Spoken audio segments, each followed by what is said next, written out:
What's good, family? It's Iamquantavius. And today, it's going to be really different. You feel me?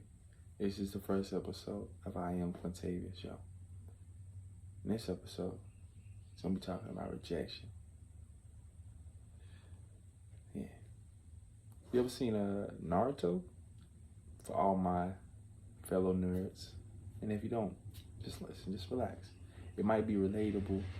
It might not be Naruto that you can relate to, but I'm pretty sure might be a similar situation in your lifetime where something maybe not as severe or maybe even worse has happened to you and you ain't really know what to do or why this was happening to you. And that's kind of what this video is about.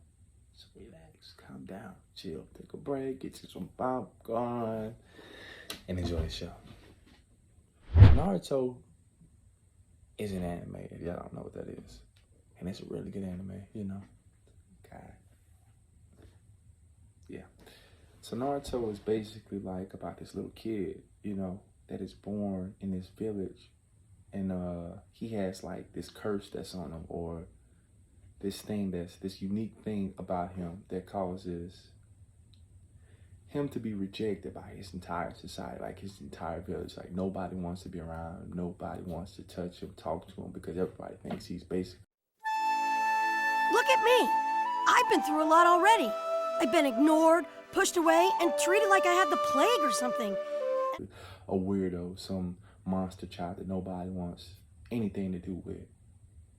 And that's kind of like Naruto has to kind of learn how to grow through that. And his only thing that he wants is attention. He wants to be loved. He wants to be cared about. He wants to be noticed. So he creates this goal to become the Hokage, which is basically like the king or the president. So who gets the most clout? Who gets the most attention? The best person, the number one person, you know what I'm saying? The president, you feel me? To be a Hokage, you have to be the greatest of all ninjas. You have to prove yourself so everyone believes in you. And that's what he wanted. And so he works his butt out day in and day out to become top of the line, the greatest shinobi, which is basically a ninja, you know, one of the first steps to get there. There's, you know, steps to become a Hokage. You become a shinobi, you do all kinds of good, you know, amazing stuff, amazing feats in order to get there. And it's Naruto. And he has to go through this school, right, where he gets bullied even more because they're like, you're not gonna make it, you haven't been taught how to fight like us, like blah blah blah blah blah blah. Everybody, you know, still hating on him, you know, his own peers, his classmates, the people that's supposed to have his back to push him forward. All of them is just pushing him down. When I say he got the whole world against him, you know, nobody's on his side. Like nobody wants to see him win. Like nobody at all whatsoever. The only drive that he personally had is, you know what I'm saying, that the belief that one day he's going to make it. One day he's going to be Hokage. One day that his dream of being realized and recognized by his whole village and respected will happen. And you know, that's kind of like his goal. That's kind of his main goal. Damn. I ain't gonna spoil anything. If you want to watch the show, I advise you to go check that out. You know, that's up to you. Yo, however you believe. But yeah, that's kind of his story. That's kind of his jump. That's kind of his, you know, his mission, right? To be loved, right? To be recognized, to be noticed. You know, everybody wants that, right? Don't you want that? For somebody to love you, somebody to care for you, somebody to know and understand you, be like, yeah, like, oh my God, somebody admire you, right? And that's where we finna get down with my story that I am going to tell you. Let's say me and Naruto's story is a bit similar, but a lot different. So long ago, I was born and raised in a city called Bogalusa, Louisiana. Pretty sure everybody knows Louisiana is the big boot, you feel me? If you look at the bottom of the map, that little guy right there, that guy right there, that's Louisiana, you feel me? And I don't know if y'all watch the news, but Louisiana is not a really pleasant place to live, nor has it ever been, you know. I'm pretty sure the crime rate is skyrocketed in New Orleans, Baton Rouge, yeah, no big places, but imagine something super, super smaller, like, you know, some stuff that's influenced by all of these big chaotic cities. That's what Bogalusa is. And that's where I'm from. And growing up, was not easy. It was not beautiful. It was not nice. It was hectic because the society is really negative. Everything is really hostile. Everybody want to be the gangster. Everybody want to be the killer. Everybody want to be a shooter. And I'm not saying, I know Baton Rouge is not the only places like that, you know. But my story. Everybody wants to be like somebody. And the hero is actually the villain. The person that everybody idolizes is the person that will literally destroy society as we know it. That's crazy. But that's how it is around here. And me growing up in my household, you know, I was completely different, you know.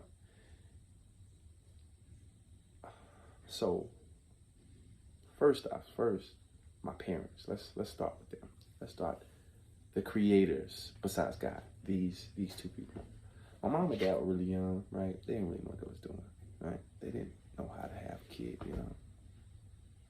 And they ended up basically rejecting me. Mom was like 19 when she had me? My dad was younger than that. And they both did a lot of stuff that I don't want to disclose right now in this specific video that wasn't good for a child, you know. Kids raising kids, it's not gonna happen. Like, you feel me?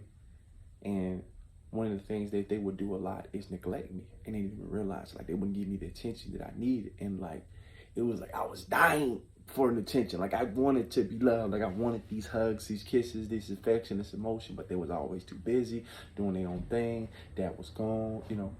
Mama was doing her own thing. And I'm like, what about me? Like, what about me? So I asked the question, am I loved and am I cared for? And for a child to think that way, it is always horrible. It's always not going to end up good. And that's exactly what happened. So as I grew older, you know, they continued to neglect me in completely different ways. And until the point to where it just became complete rejection. Like, I was rejected by my own parents. Like, they didn't notice me at all. And by this time I had siblings. And both of my siblings were light-skinned, right? And in my family, they made being a light color almost like a praise thing, a worship thing. Everybody loved the light-skinned kids. Beautiful. My mom was light-skinned. My brother and sister, they both was light-skinned. And my dad, you know, he had been in jail in and out, so he's not even in this situation at this point. So he doesn't really see what's going on. So therefore, I'm left to be the only dark skin in the house. Only person that's this color. And I got picked on a lot about it. Like, oh, you know, you black burnt. That was my nickname. That was my code name. You know, everybody knew me as Black Burnt Biscuit. And like, it seemed all fun and games, but they didn't realize what it did for me mentally. Like, that created an identity for me, and that messed up my thought process. Like, that's all I'll be ever worth is a black burnt biscuit, like something out of somebody's oven, like something unwanted, right? Like, who wants to eat a black burnt biscuit? That's disgusting, right? That's nasty. Some people might eat it, but that's not what we're talking about. Most people don't want to eat it. And so, for them to call me that, right? You automatically just gave me a label. You are not wanted here, anywhere. You know what I'm saying? That's what you just told me. And like, that's what I picked up. And when you feel like that, when somebody tells you that as a child, you start to think and you start to act like that. Like when we go to the party. Quick disclaimer, do not forget to subscribe. Yep, that button right there. Thank you. And when you start to feel like that, you start to think like that. Oh, I said it wrong. When you feel like that and think like that, you start to act like that. And that's exactly what I did. I would respond in that way, in that negative way, that hostile way, that rejected way. Like, I would act up. I would go to school. I would get in trouble. I would, you know, fight my siblings, like literally try to kill my own brothers and sisters because I wanted what they had. Like, they was the stars. They had all the attention. They had the love. And I was willing to do any and everything just to get that. And it was like this story of my life on some stuff because, and I'm pretty sure,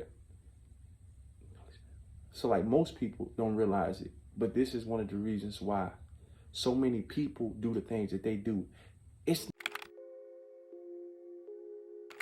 nearly all of them suffered some kind of trauma. They sit and they will internalize that to the point where it's hatred. And this is how their mindset goes. So that anger's building up and building up and building up until such a point they can't control it anymore. They're not going out looking for a kill. They don't know what they're going out for. They're hunting. not because they want to do it per se, but it's because they feel like they have to do it in order to get noticed. Most killers kill people just because they want attention, just because they didn't have the love or the affection somebody else had. And not every killer is this story. Not every bad person is this story. But for most, that is. For most kids that grow up in the hood, the reason why they flashing out and spazzing and slapping on females is because they taking out the anger that they had on their parents, on the people that rejected, parents, friends at school, people that rejected them, and that's how they acted out. You know what I'm saying? You can only do something you ever seen somebody else do. You can only do or act in a way that you feel. So if you feel like nothing, what you gonna do? You're gonna treat other people like nothing. And that's exactly what I did to my siblings. That's what I did to people I was in relationships with. And that's what I did to that was my way of living, because that's all I ever knew. And like, it's been plenty of times where I had to go through projection. Like, man, let me Give up! 1 second!